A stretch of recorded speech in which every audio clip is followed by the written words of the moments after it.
Okay, so prototyping helps you uncover things that you have forgotten to design. I love this one. So often there's a lot of interaction design cases that are missed when you're designing statically. So we can see on this split screen, so on the left-hand side, I've got an example of how I might have delivered some designs. I've got two frames.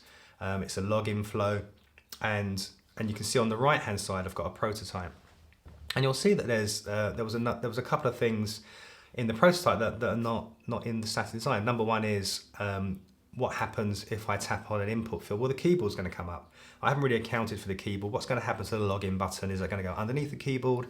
Is it going to animate up with the keyboard up? What's going to happen? That's kind of a bit of an unknown there. Also, when I'm actually logging in, I'm probably doing an API call. So I need a kind of loading graphic, a loading bar, a kind of like a progressive loader or something like that. And I haven't really defined that either, which I did in the prototype. So, you know, it's a really good exercise to make sure that you don't miss these things. Because if you miss these things, they always get captured by your engineering team. And the problem with that is you're then getting a lot of questions kind of at the sharp end. So you're now into delivery, you're now into building the thing. You're probably in sprint, you haven't really got a lot of time, and you're going to have things that you haven't considered. And because you're time constrained, you're going to start to kind of be pressured into making decisions about, you know, what you're going to do about a certain thing. And sometimes you're making decisions which aren't, you know, completely thought out.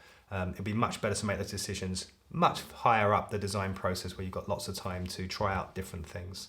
So that's a really important reason for doing lots and lots of prototyping all the way through your design process. Okay, so prototyping helps communicate with stakeholders. So I'm sure we've all done this, whizzing around Figma frames, explaining our design. I call this talking interaction design.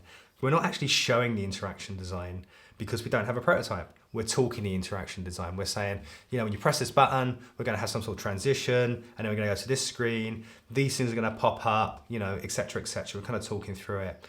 There's a few problems with this. Number one, it's really hard to follow for the people viewing what you're doing because you're kind of whizzing around. You might move things accidentally, especially over a call where you got kind of a low frame rate.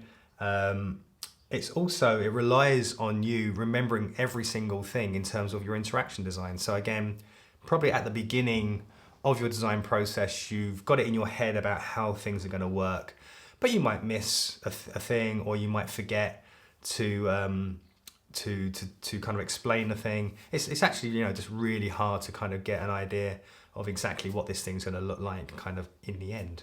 And it's that lack of explicitly showing the prototyping which really makes it difficult.